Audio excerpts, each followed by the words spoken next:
Trabajamos mucho con las redes sociales.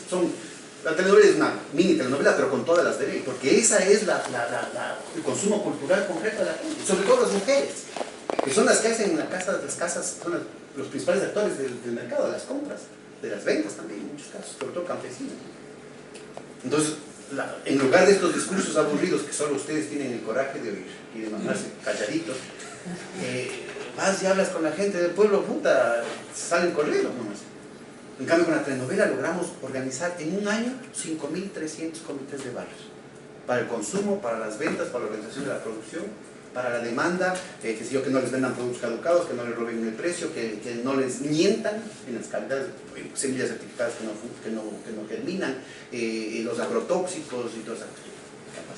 Capacitación. Bueno, ahora están haciendo la radionovela, pero ellos son los que hacen la radionovela, con su propia historia, su propio guión, sus propios chistes, su propia música, 1 minuto, 50 minutos, lo que sea. Después estamos en un sistema de concursos locales como American Idol.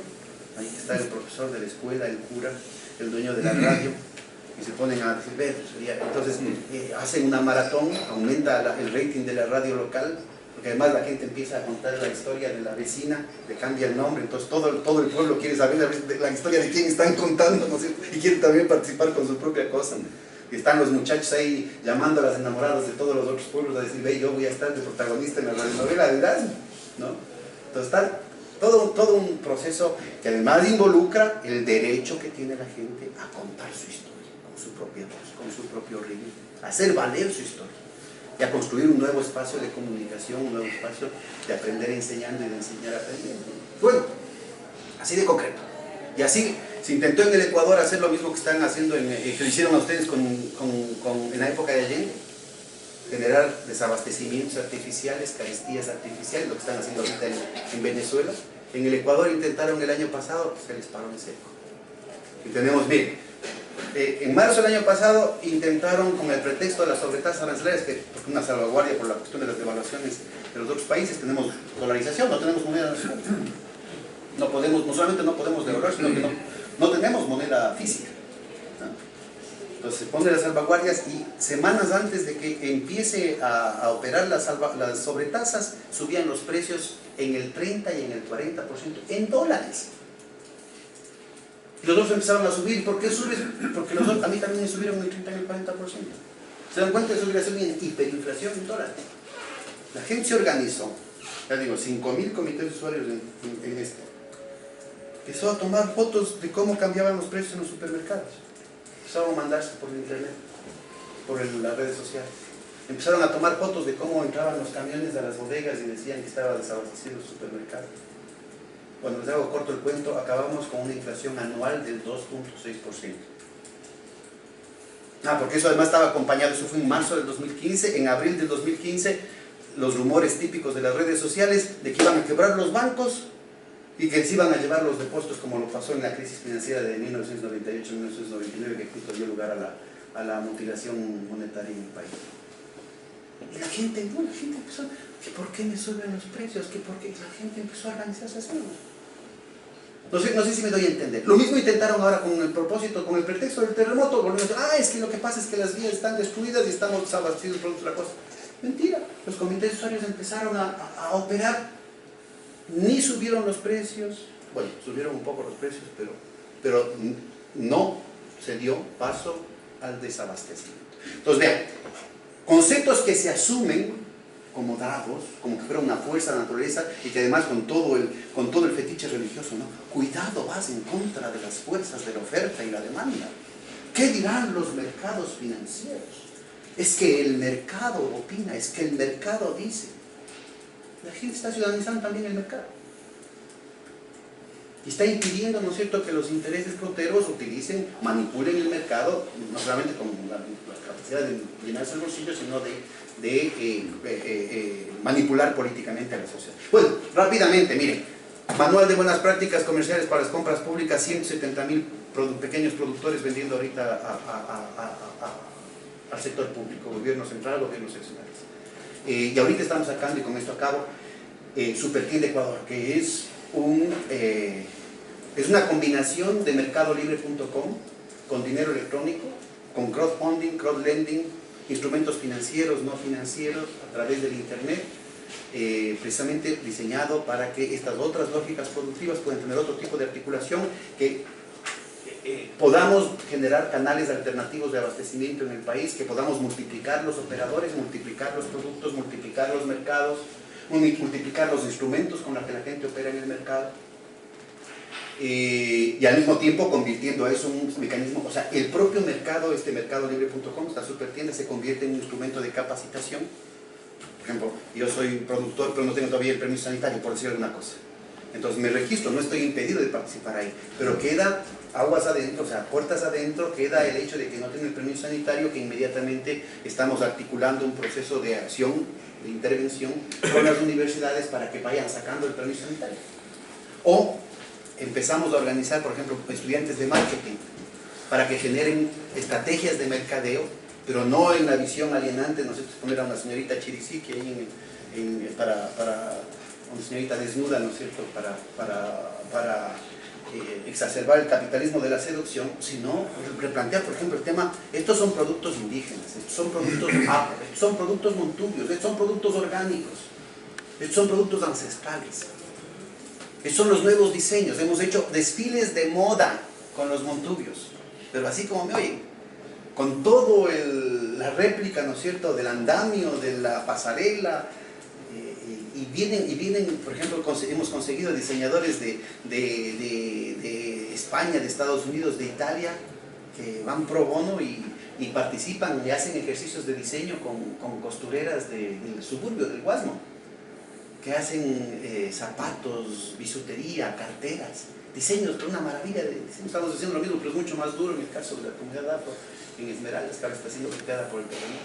Bueno, una lluvia de ideas que un poco tratan de ilustrar el tipo de resultados concretos, ¿sí?, en las que se trata de atender a toda esa palabrería de la que estábamos hablando acá, ¿no?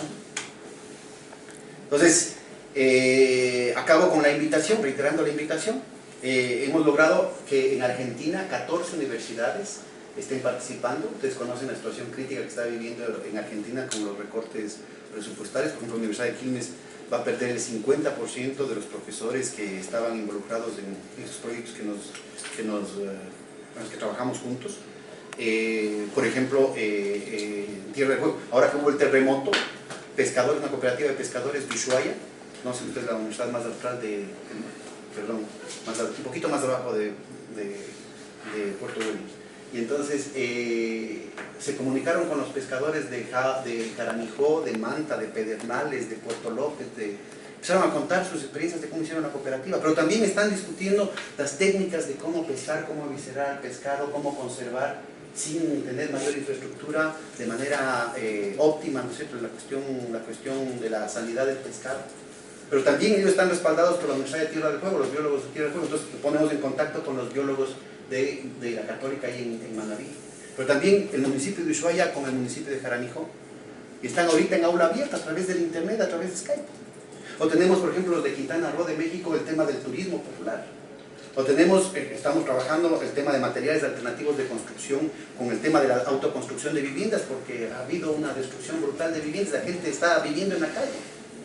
Entonces hay cooperativas, por ejemplo en la Argentina también, acompañando a las universidades, hay cooperativas de albañiles, de electricistas, de carpinteros, que están dando una serie de consejos en la construcción, que ni siquiera son a los albañiles, no, ya son las familias que están con sus propias manos autoconstruyendo la vivienda, porque están en la calle. Pero también acompañados con ingenieros civiles, ingenieros eléctricos, arquitectos, ¿no?, que poco a poco van incidiendo en la lógica con la que los colegios de ingenieros y de arquitectos en el Ecuador están afrontando el problema.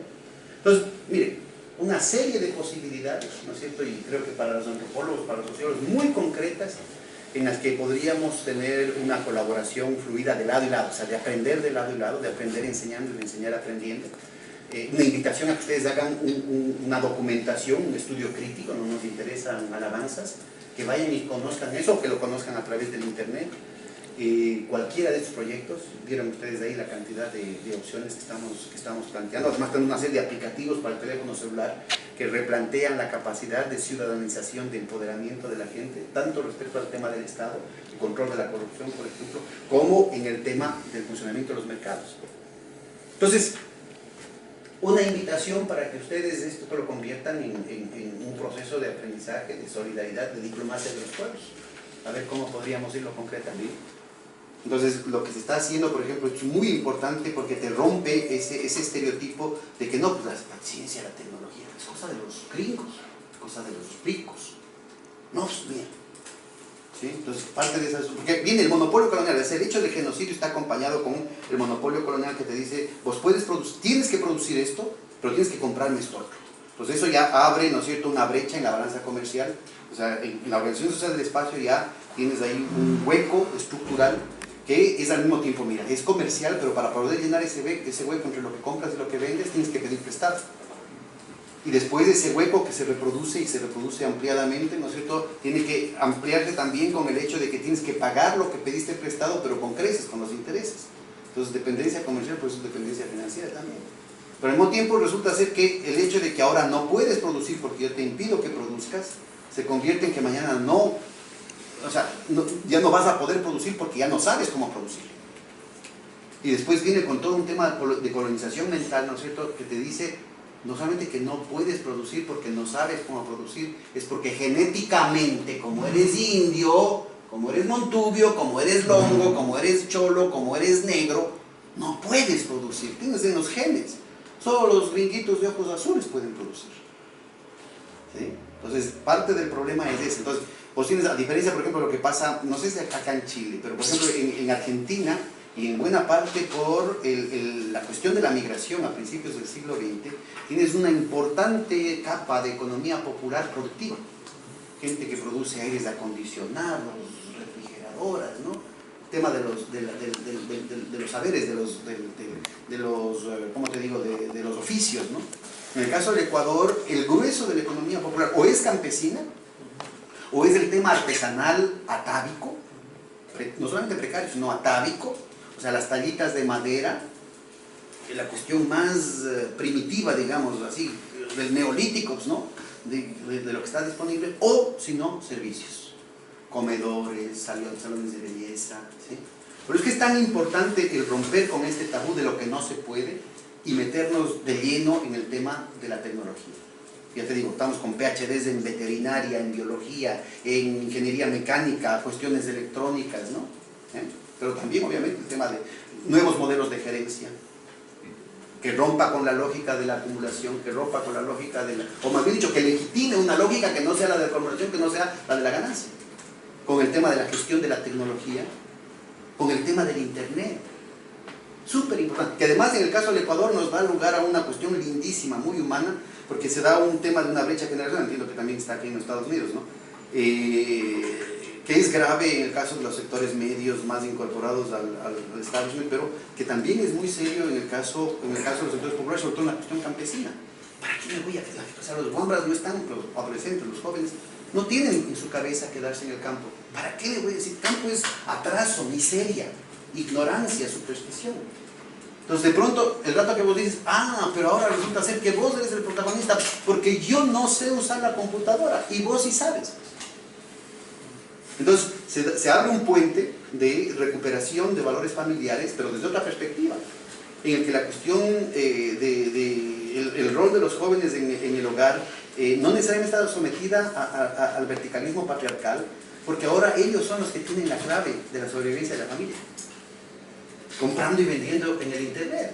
Entonces estamos capacitando a los viejitos como yo. Ya. Sí, pero yo si no tengo al lado a mi hijo, yo me hago bolas, mi hijo, en 5 segundos, Coqui dice, ahí está, señor. Si eso pasa, verás que yo tengo títulos universitarios, imagínate al nivel de los sectores populares que a duras penas saben leer y escribir. Esos mismos sectores populares, los muchachos no tienen ningún problema en comprar y vender a través del internet. Y lo hacen desde el teléfono celular o lo hacen desde el café net. Entonces, esto estaba planteando el tema de los saberes, ¿no? Este proceso sistémico de expropiación de los saberes puede ser revertido no solamente por estas posibilidades que te abren ahorita, digamos, estos procesos tibios y todo de reforma que están dando en América Latina, sino porque y las posibilidades del paradigma tecnológico te lo permiten, a diferencia del anterior paradigma, de los paradigmas tecnológicos de las anteriores revoluciones industriales, que requieren umbrales prohibitivos de inversión para la entrada, o sea, los altos hornos de siderurgia, la electrónica, la producción de automóviles, una cosa. En cambio aquí con la computadora, con la cuestión de nanotecnología, con la cuestión de biotecnología, se abre una cantidad de posibilidades de la producción flexible, descentralizada, pero que además permite otras lógicas que no son las del capital. Es un tema central. O sea, al interior de la unidad productiva vos puedes armar otro tipo de lógicas, ¿no? Entonces ahí, con esto te dejo adelantado un poco el tema de lo del summa causae. Verás, yo creo que se requiere verdaderamente un semestre porque es una discusión plagada de, ¿cómo te digo?, de ideología. Es una discusión que lastimosamente es llena de violines y de incienso. Y a mí me parece bien el violín y el incienso, porque cuando el cuarto está lleno de humo no se ve, pues. Y uno se atora. Y cuando la música está muy alta no se oye. Y entonces esto propicia, lo que decía hace un momento, un debate muy poco fructífero porque está puntuado permanentemente por descalificaciones. O sea, no sobre la base del argumento, sino sobre la base de cuestiones directas o indirectamente ad hominem.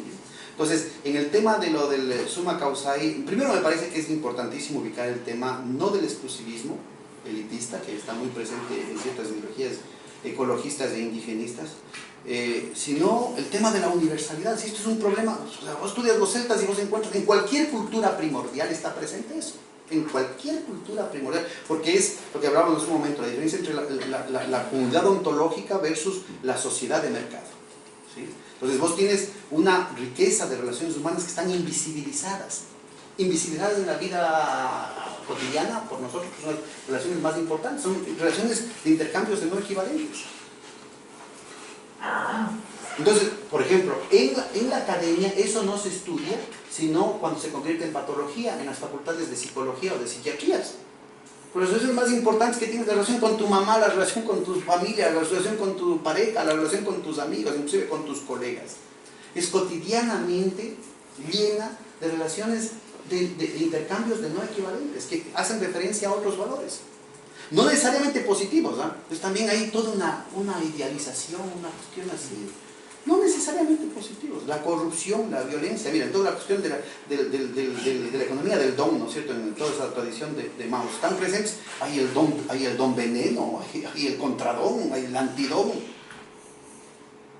Entonces, y además, en sociedades en las que todavía no imperan reglas anónimas, digamos, entre comillas, espontáneas, de disciplinamiento de las relaciones sobre la base del intercambio de equivalentes, a veces se convierten en sociedades tremendamente opresivas en lo individual y en lo colectivo, ¿no? Que te norman hasta tus relaciones sexuales, que te tienen normado no solamente tu ciclo de vida, sino que tienen normado tu día, ¿no? Entonces, por eso yo creo que es muy importante ubicar, al contrario, toda la riqueza, toda la reserva moral que se plantea precisamente en este otro planteamiento, de la generación de otros proyectos societales, de otras lógicas productivas, de otros criterios de totalidad, en el aquí y en el ahora, que te permiten cambiar toda esa lógica, o sea, cambiar, fíjate, lo que estamos definiendo aquí, ¿no es cierto? A ver, el tema de la cooperativa, o sea, el tema del summa causae, tiene que verse reflejado en la discusión de otros sistemas de contabilidad. Porque el sistema de contabilidad con el que opera ahorita, vos quieres aplicar un manual de contabilidad del sistema de partida doble, y el manual de partida doble está orientado a terminar en un estado de pérdidas y ganancias. Pero ¿qué pasa si es que en mi familia, en mi comunidad, en mi cooperativa, a mí no me interesan las pérdidas y las ganancias? Yo tengo otras prioridades. O sea, tú coges una cooperativa de ahorro y crédito basada en la lógica del mutualismo, ¿no es cierto?, del movimiento cooperativo, además europeo, que coincide y se sintoniza muy bien con la visión holística comunitaria de una comunidad indígena, por ejemplo, en el Ecuador. Pero no porque sean indiecitos, sino porque es parte de una forma de ser comunitaria que estuvo presente a lo largo de todas las sociedades, ¿sí? Y le quieres plantear que apliquen los principios de Basilea y le obligas a que se comporte como un banco, le estás destruyendo. Entonces, fíjate, tienes que replantearte el concepto de eficiencia. Tienes que replantearte el concepto de viabilidad económica. Tienes que replantearte el concepto de corrupción. En un banco, si es que el banco se da préstamos a sus propios socios, es corrupción, obvio. Pero si en una cooperativa de ahorro y crédito impides que los socios puedan tener crédito, porque esa es la forma de organizar sus ahorros, estás matando a la cooperativa. En la comunidad indígena, ¿no? Lo que te decía, el tema de la Federación Ecuatoriana de Indígenas discutiendo el tema del mejoramiento genético. No te estoy hablando ni de ingeniería genética en términos de los genéticamente modificados, no por el estilo. Pero sí hay una serie de posibilidades que, por ejemplo, estaban en los incas, ¿no? Vean, ustedes no sé si conocen en el Cusco unos motes de este porte. Eso es fruto de un proceso de selección artificial tremendamente sistemático del tema de la división del ayllu en las tierras del sol, en las tierras del Inca y las tierras del ayllu. Entonces eso te hace posible que del teo simple pases a unas mazorcas de este porte y unos granos de maíz de 7 centímetros de diámetro. Entonces, me parece, ¿no? A veces hay una situación más cercana sería, Engels caracterizaba esto como el socialismo reaccionario, ¿no? O sea, la denegación de todo lo que es modernidad, la denegación de todo lo que es tecnología, porque tienes que regresar a la forma de producir de la época de las cavernas. La Tierra no aguanta 7.000 millones de seres humanos con las técnicas de las cavernas. O sea, vos necesitas una acumulación, una intensificación del flujo de densidad energética por metro cuadrado, pero en otras condiciones, desde otras lógicas, que no sea la de la depredación, que no sea la de la ganancia, que no sea la de la acumulación. Y eso, como estamos planteando así de concreto, es factible. Ya te digo, la gente plantea, o sea, la lógica con la que se introduce tecnología en una cooperativa de trabajadores es totalmente distinta de la de una empresa capitalista. La misma empresa es recuperada. Desde la perspectiva del capital, vos introduces maquinaria para sacar trabajadores y reducir costos. Desde la lógica de los trabajadores, cuando funciona de manera saludable una democracia interna en el trabajo, uno introduce tecnología primero para proteger a los trabajadores, el tema de la seguridad laboral, de la seguridad de los accidentes de trabajo. Segundo, para facilitar. Tercero, para provocar creatividad, que la gente tenga más espacio para innovar, para mejorar el producto, para hacer sus ananayes, para poner sus caprichos. ¿Cómo vamos a hacer una cuestión así? Y eso se da. Entonces, me parece, parte del problema que tenemos es que todo esto queda descalificado, porque los libros de texto que utilizamos no te reconocen esa posibilidad. Entonces, si uno utilizas la contabilidad capitalista, entonces es porque eres corrupto y estás haciendo las cosas por debajo de la mesa. ¿Cuáles son los modelos de gerencia? ¿Acaso que no tiene que haber gerencia en una cooperativa o en una comunidad indígena? Claro que tiene que haber gerencia. Claro que desde otro concepto de la eficacia, desde otro concepto de la eficiencia, desde otros valores. No estaría muy seguro de que son capitales nacionales, ¿no? Los que están acá. Inclusive, aunque el personaje sea nacional, ¿sí? La lógica en el capitalismo globalizado, la lógica es transnacional. Entonces, el HSBC, el Hong Kong and Shanghai Banking Corporation, es un banco chino. O sea, es el banco que organizó toda la logística y las ganancias de las 3 guerras del opio que la reina Victoria, la pundonorosa reina Victoria, puso ahí. Entonces, ¿qué es lo externo y qué es lo interno? Gilbert Simondon, ¿no? El tema de la individuación en esa perspectiva es fundamental para entender que los factores externos actúan a través siempre de factores internos. Y eso me parece que inclusive la teoría de tener, te digo, aquí Chile por eso, ¿no? Amigos míos como el Antonio dos Santos, el Luis Mauro Malini y los de acá, el Orlando Caputo, me parece que más bien se hace una caricatura de lo que ellos planteaban, porque ellos jamás negaron el papel de la existencia de actores internos, ¿no? El problema es cuáles son las lógicas con las que se definen las cosas. Entonces es obvio, y ese es un punto fundamental, que no es el tema del economicismo, sino es obvio que esta lógica de la globalización, del libre comercio en el sentido británico del término, se vuelve simplemente insostenible. O sea, mira, el comercio de larga distancia define una lógica de las élites que se desresponsabiliza del resto de la sociedad. El Fordismo justamente redescubre el hecho de que la fuerza de trabajo no solamente es un costo que hay que abatir, sino que puede convertirse en un mercado. Y por tanto se endogeniza el tema de la prosperidad. Y eso no es un tema automático, ¿sí? Depende de las articulaciones subjetivas. En ese sentido es muy correcto la crítica que puede hacer un antropólogo. Cuidadito, ¿ah? El hecho de que sean antropólogos, que es un discurso, un campo discursivo propio, no les exime pues de la posibilidad de la tecnocracia, ¿sí? Y es de nuevo el mismo vicio identitario de contradistinguirse de los otros y tratar de ponerse en un plano moral superior. Bueno, a mí, eso me importa un comino. El punto fundamental acá es cómo transformamos las condiciones concretas de la gente y, más importante que eso, cómo propiciamos el que esto dé lugar a luchas ulteriores. Que si eso se lo hace desde arriba o desde abajo, también es una cuestión absolutamente tecnocrática. Esto de top-down y bottom-up, hasta como se lo dice en gringo, ¿no es cierto?, tiene que ver con esa mentalidad funcionalista gringa. Aquí es el yin-yang. Si estoy de superintendente de control del poder de mercado, por más que me ponga abajo, no estoy abajo. Entonces, para no hacer una cuestión top-down, no tengo que hacer nada. Pero si es que estás de antropólogo, de sociólogo, de investigador, también estás en una posición top-down, porque esta es una sociedad piramidal. Entonces me parece que eso es un tema polarizante, absolutamente estéril y falso. El problema es cómo logras propiciar, ¿no es cierto?, cierto tipo de dinámicas. Entonces, por ejemplo, yo hago una asamblea productiva. Entonces, lo más que puedo hacer es convocar, facilitar, dar el formato. Pero ¿y si la gente no quiere participar? ¿Cómo hago yo?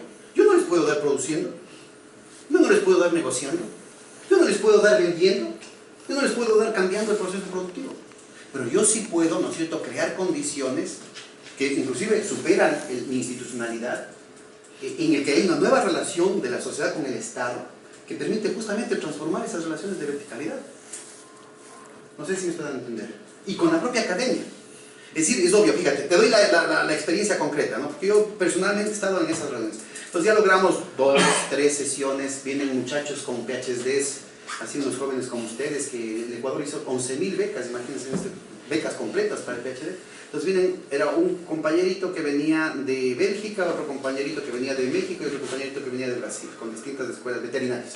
Entonces se reúnen con estos campesinos de la organización de los indígenas. Entonces empiezan a la tercera sesión que estaban ahí, ¿no?, conociéndose primero. Entonces en la tercera sesión, bueno, dice, ahora sí ya vamos a empezar a hacer, hagamos unas fichas, ¿no? Y entonces empieza la primera, compañerito, me llama así, y tengo 3 vaquitas.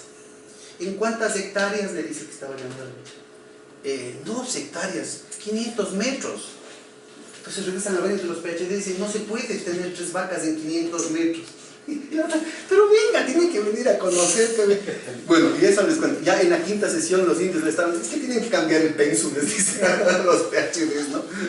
Entonces, mira, esto de top-down y bottom-up no es algo que está ontológicamente predefinido.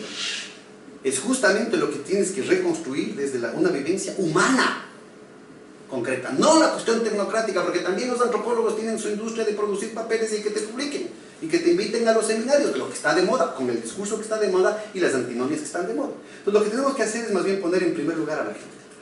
Entonces, ¿qué es lo que le permite a la gente, sea con la burguesía nacional o con la burguesía transnacional? ¿Qué es lo que le permite a la gente empoderarse?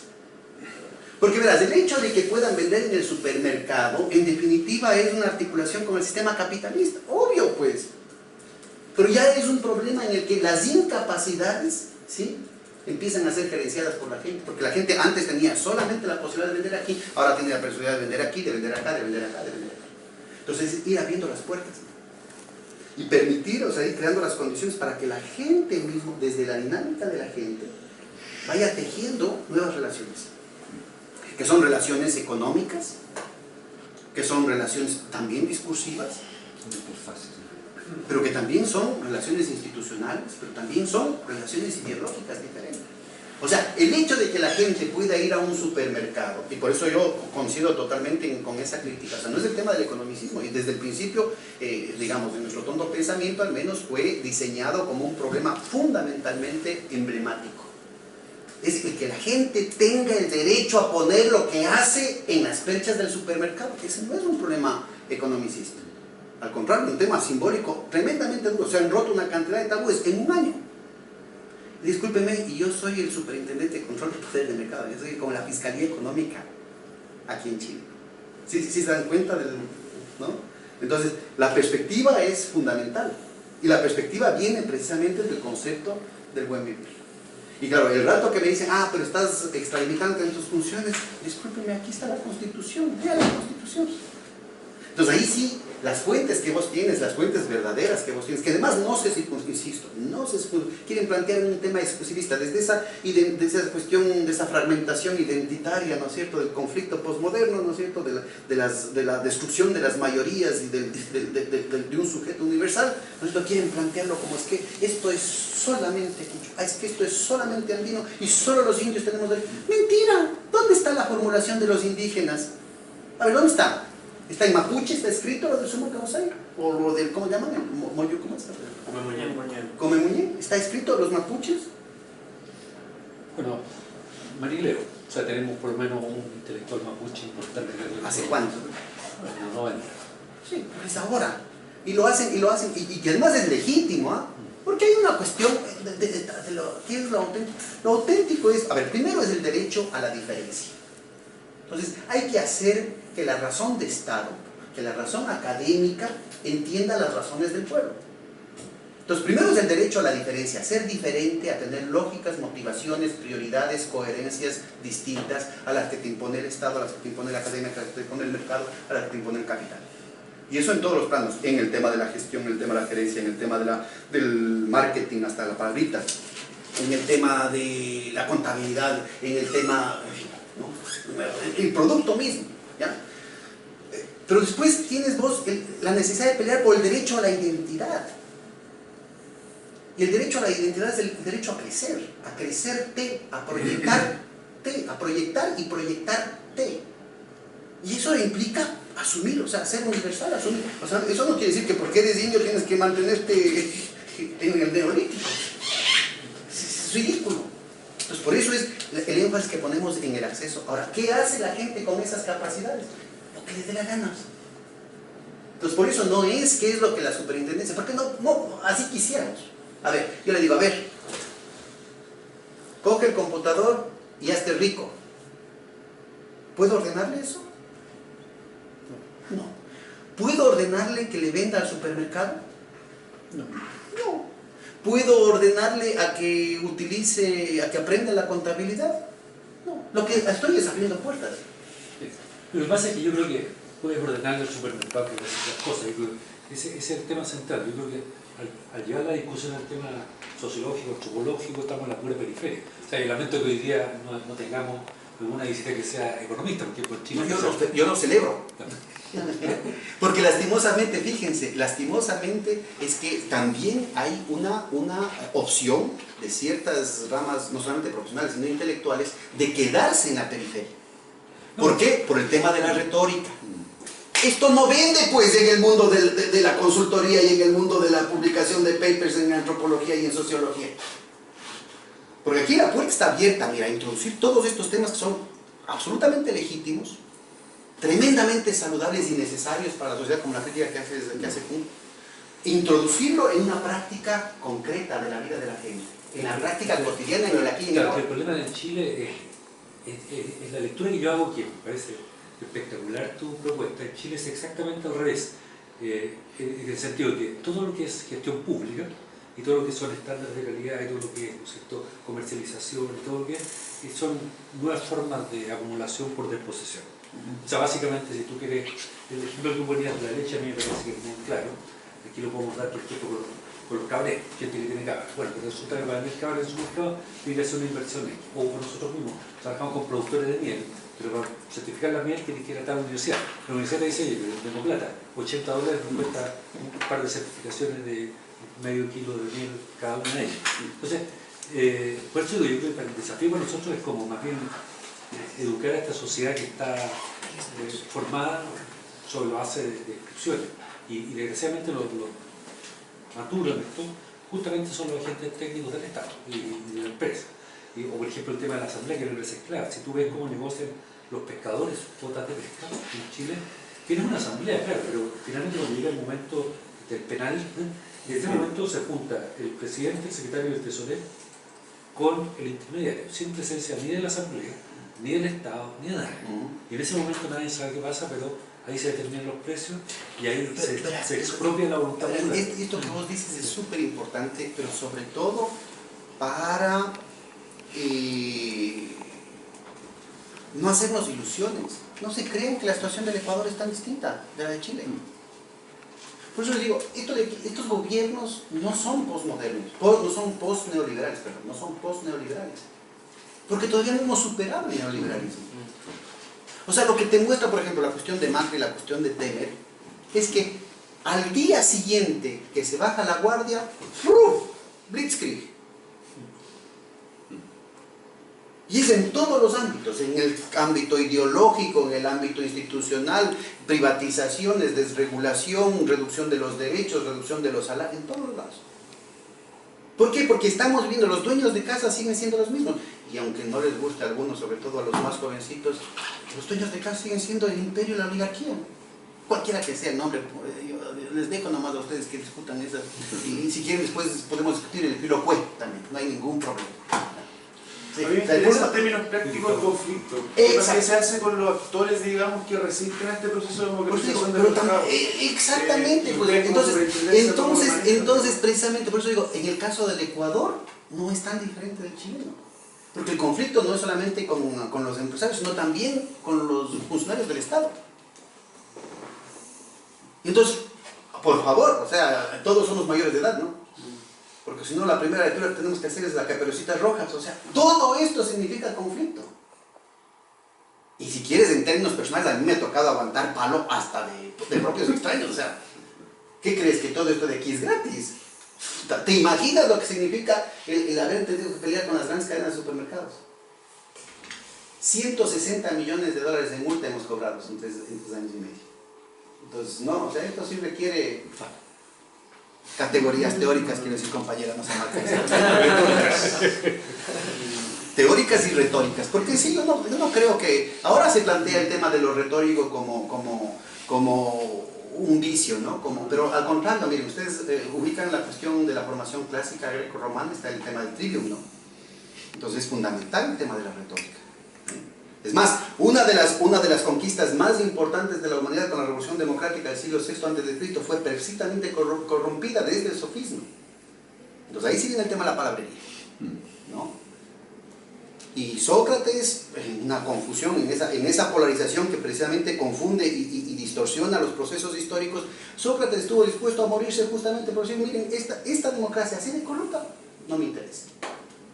Entonces yo sí creo que es importante, ¿no es cierto?, que el rol de la academia, de los intelectuales en América Latina, ojalá recupere con todas las limitaciones, ojalá recuperara el entusiasmo y el espíritu de nuestros abuelos.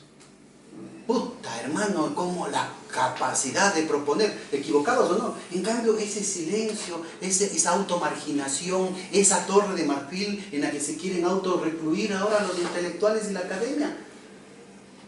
La vida está corriendo por aquí. ¿Y dónde está la academia? Acuérdense de la época, la teoría de la dependencia, las distintas corrientes del marxismo, la antropología de la liberación, la filosofía de la liberación y la pedagogía del oprimido. O sea, tenías por todo lado. Que la academia está corriendo por donde corre el dinero. Ese y Reuters. Ese es el lío, Y los posmodernos que quieren ponerse de puristas en realidad son una parte central de ese tema. Entonces, yo creo que hay un problema fundamental en lo que vos dices, ¿no? No para hacer problema, sino para resolver. Entonces, permíteme que me remita a la anécdota. No sé si se dieron cuenta, pero los dueños de los supermercados no compraron el 6%, compraron el 23%. Nadie les obligó a comprar el 23%. En nosotros, nuestros muertos, hermanos. O sea, aquí no es cierto que eso lo hace el Ecuador. O sea, Ecuador no puede existir sin Chile. Es un proceso muy, muy complejo. Así la gente no haya oído hablar de Allende. Allende está en el proceso ecuatoriano. Y no porque vayamos a copiar el programa de la Unidad Popular, hermano, porque son otras condiciones. Pero te digo, si lo que estamos planteando ahorita, que no hay que hacerse ninguna mitología, es lo que planteaban los clubes 4F de Eisenhower, hermano. No era un novarum. Por eso es que es importante ubicarnos en el contexto histórico. O sea, estamos en un momento de decrepitud del sistema. Y a lo que nos lleva a esto es un proceso de degradación civilizatoria muy, muy fuerte. Fíjate cómo se van complicando los escenarios de guerra, ¿no? Pero ahora son escenarios de guerra con bombas atómicas. Y cómo, mira, no es gratuito que el continente, que Sudamérica sobre todo, se haya logrado mantener al margen de esa situación caótica. Inclusive, mira, los pueblos están imponiendo la paz en Colombia, ¿no? Pero eso no es que tenemos ya ganado, es que así somos, olvídate. Olvídate, en 5 minutos se abre una guerra, en 5 minutos. Y ahora tienen capacidad así de armarte conflictos civiles. O sea, esto de aquí tienes que darte cuenta que esto significa muchísima plata. Y que para las transnacionales, el Estado Nacional, inclusive el Estado Nacional neoliberal, es un estorbo. Los señores de Horca y Cuchillo siempre encuentran mejores condiciones de negociación en los estados fallidos. Fíjate lo que pasa en África. Léanse los estudios del Banco Mundial y de Naciones Unidas de finales de los años 70 respecto a África. Y vean lo que está pasando ahorita para que se den cuenta de lo que nos estoy hablando.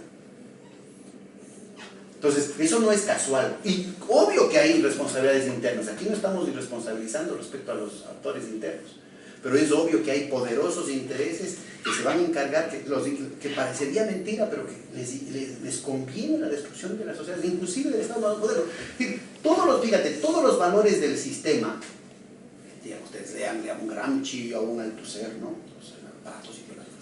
Todas las instituciones del sistema, aunque parezca mentira, se están volviendo disfuncionales para el capital. Los valores republicanos, la modernidad, la ciencia, la tecnología, la ley. Mira, Foucault, estudios a través de la historia, miles de años, es desde el poder lo que se definen las antinomias entre lo correcto, lo incorrecto, lo legal, lo ilegal, lo legítimo, lo ilegítimo, lo normal, lo no normal, ¿sí? Pero es desde el poder, es que vos construyes esas retóricas que te califican y te descalifican, te ponen dentro, te ponen fuera. Yo creo que es primera vez en la historia, porque ni en la época de Calígula, cuando Calígula se le come al guagua dentro del vientre de su hermana, él previamente tenía una justificación, que él era Dios.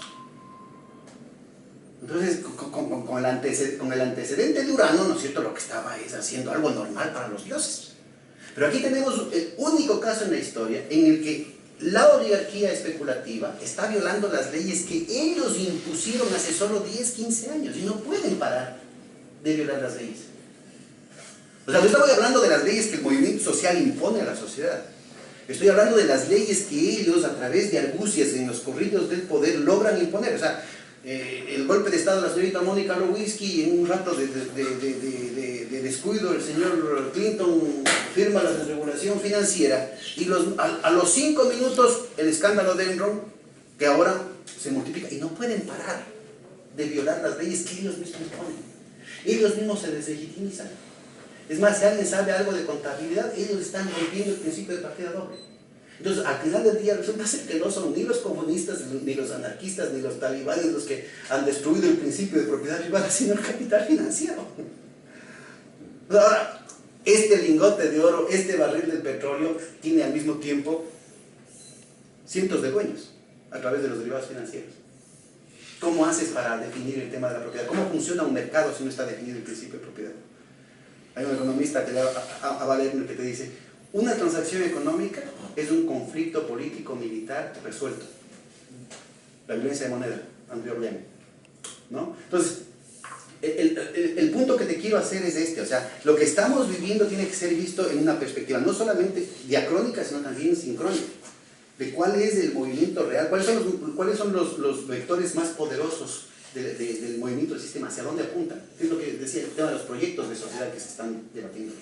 Y si te pones a ver, cualquier mecanismo, por más débil, o sea, no es que vos tienes tu concepto, por ejemplo, de revolución, tu concepto de socialismo, tu concepto de cambio, y vas a medir a la gente en torno a eso, sino que lo que tienes que decir: a ver, estamos aquí, ¿y cuánto podemos avanzar, por ejemplo, hacia allá o hacia allá? O si vos quieres al revés, estamos aquí y nos estamos yendo a la quiero decir, a la modernidad postmoderna, ¿no? Entonces, si dices que nos estamos yendo al precipicio, entonces lo que hay que tratar de hacer es que no nos vayamos al precipicio. Entonces, partamos de cosas que nos unan. A ver, ¿queremos la guerra? No, no queremos la guerra, entonces construyamos la paz. ¿Queremos la miseria? Entonces cosas. Aquellos que no quieren la miseria, porque habrá algunos que sí quieren la miseria. Por ahí recibí unas críticas demoledoras y casi con reto a trompones porque planteaba el derecho que tiene la gente a la energía y la necesidad de crear condiciones para que todo el mundo tenga acceso a la electricidad. Era el neodesarrollismo bastardo y traidor.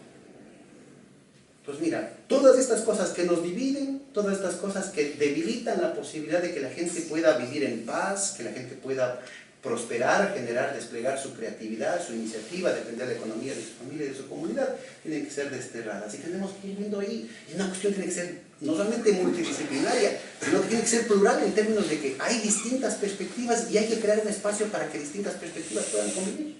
¿Y cómo hacerlo? En el aquí y en el ahora. Entonces, ¿cómo hacerlo? Ya te digo, no es nada del otro mundo. 500 millones de dólares en el primer año. Por primera vez en las fechas de los supermercados, por primera vez en las compras públicas, por primera vez exportando, por primera vez creando un mercado a través del internet. Y estoy seguro que ustedes, sobre todo los más jóvenes, van a decir pendejadas, pueden hacer mucho más que eso. Porque ustedes ya nacen con el chip puesto. Entonces, si quieren participar, no, ni siquiera se tarden tanto en crear nada aquí en Chile. Empiecen participando en lo que ya está haciendo en Ecuador y pongan todas sus críticas. La crítica de la praxis. Y obviamente eso puede significar que también ustedes aquí en Chile puedan, no te digo ni siquiera aplicar, sino que puedan, ¿no es cierto?, encontrar luces de lo que podrían hacer aquí en Chile, también en aquí en el ahora. Porque esta es una lucha, por lo menos latinoamericana. Muchísimas gracias, muy gentiles por su